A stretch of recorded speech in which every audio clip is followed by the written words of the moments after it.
Hey guys, it's me, Nalthazar, and I wanted to showcase a deck that I've been really enjoying since M20 came out. When M20 came out, there was a bug with a card called Tristani. If you've been playing through the Ravnica block, you're probably pretty familiar with the card. It's pretty busted. I'm actually going to go ahead and show you Tristani really fast. It's this card. She makes token decks become way overpowered. She's way stronger than she has any right to be. But with M20 came a bug. And if you drew Tristani, or you played Tristani, or you fetched Tristani, the image of the card would become frozen on the screen and you wouldn't be able to make gem matches.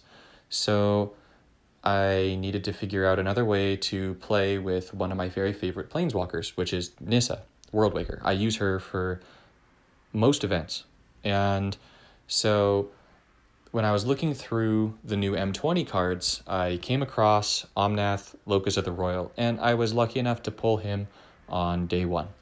So Omnath is a perfect swap for Tristani in my Nissa deck. And so I wound up changing it around a little bit, and I found that I really love this deck.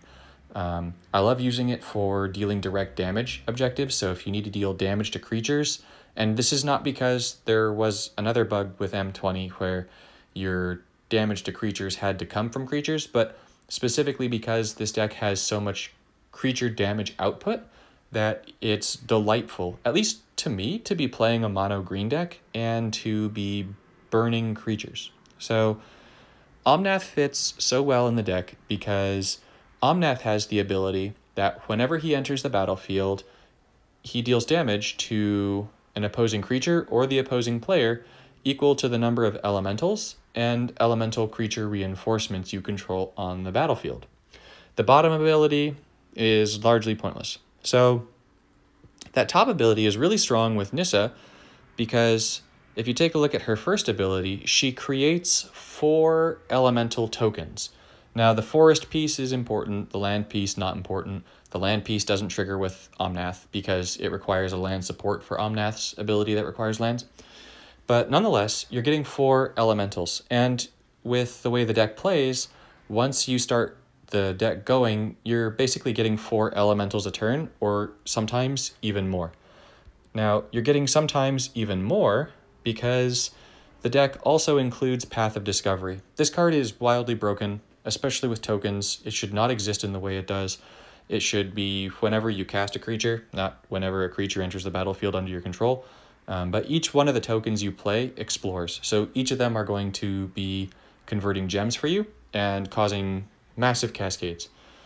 And then with Season of Growth, another new M20 card, you're also going to draw a card for each of those tokens that comes into play. So it's kind of busted in the way that Path of Discovery is, in that this doesn't require you to cast a creature. It's just when it enters play.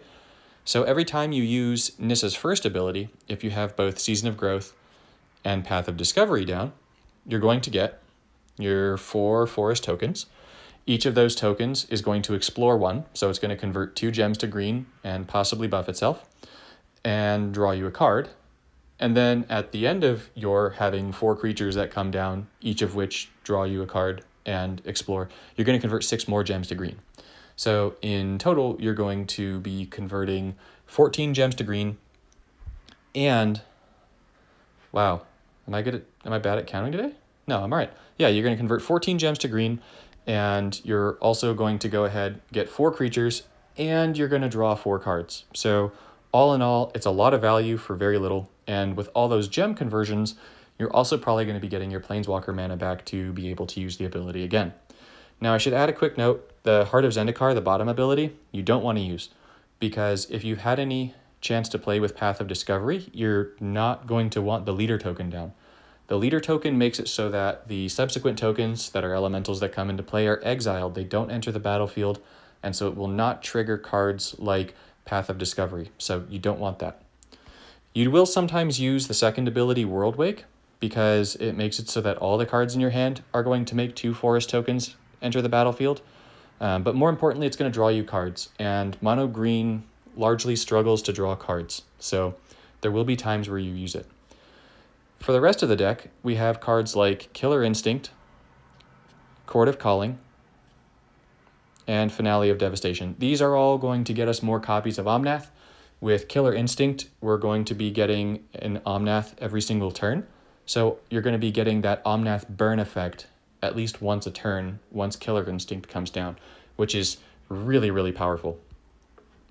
Then from there, we've already looked at Path of Discovery and Season of Growth. We've got Dragon's Horde. I love this card. I've detailed it in other showcase episodes, but it's going to convert gems to only green because Nissa Worldwake is mono green. It's going to draw us more cards, which we've established is a problem for green. We've got Zendikar's Roil, which is fantastic in this deck because of all of that green gem conversion. This is going to make more elemental tokens for us, which is going to make Omnath do even more damage and make us even more beefy. And then we've got Nissa's Revelation. This is just more card draw. Once again, green does not have very many ways to draw cards, so we want that. And finally, we've got Casualties of War. This is an amazing removal spell. A lot of Gaia's Revenges have started popping up in decks that I've been playing against, and this gets rid of them. It gets rid of anything with hexproof because it just destroys the first opposing creature. It doesn't worry about targeting, it just kills it. It's also going to kill nasty Vanguards, which we don't have a lot of removal options for at this moment in time. It's going to kill artifacts, enchantments, lands. It's great. It's fantastic removal. So let's just go ahead, throw this deck into the training grounds, and get a quick look at what it does. Now, the deck winds up being either really fast or really control-y. It's depending on what the draws are. So looking at this draw immediately, I'm going to go ahead and say that this is probably going to be one of those really control-y sort of games, but it could also become really fast. So let's see how the cards wind up playing out. When I play Nissa Worldwaker, I like to prioritize opportunities to get Planeswalker mana, or at least multiple plays, and that's because we want to be able to start using her loyalty abilities. I've frozen down the other cards in my hand because I would rather be able to maximize the potential out of them. I don't want the supports to start losing shields before I have the ability to start using Nissa's first ability. That would be bad. I'm looking at what Ugin here is playing. I'm partially worried that it's going to be a Reanimator deck. There are some really, really scary Reanimator decks in this game. So I'm just going to go ahead and hope that it is not one of them. I'm looking at the possible gem matches. I know that I've got a Planeswalker match. I'm going to let these both drop down just in case I wind up getting a Nutty Cascade out of this. I didn't quite get that Nutty Cascade. It puts them in a little bit of a bad position, but it's okay. We can still make it back from that. We will be able to use Nissa's first next turn, which is great.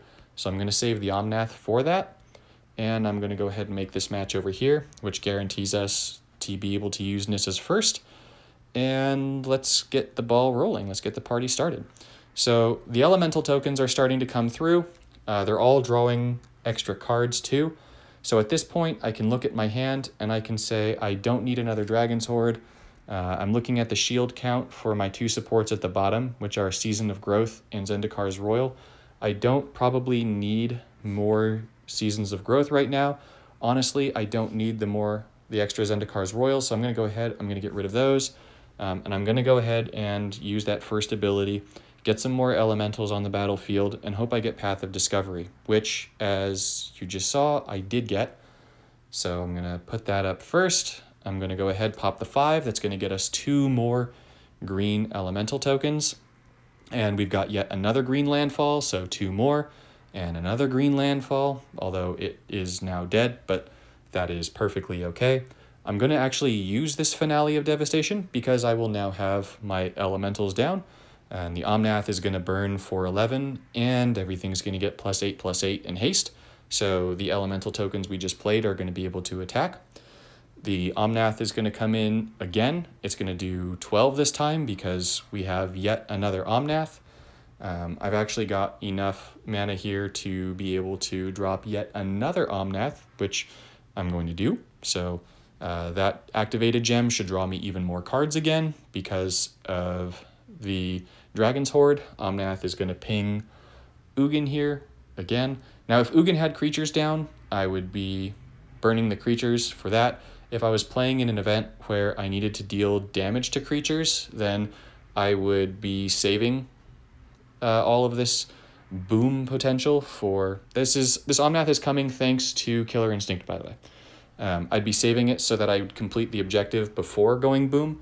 But once you go boom, the game is over, basically. So I'm going to use this first ability again. It's going to get us a bunch of explore triggers. It's going to draw us cards again because of the Dragon's Horde activated gem.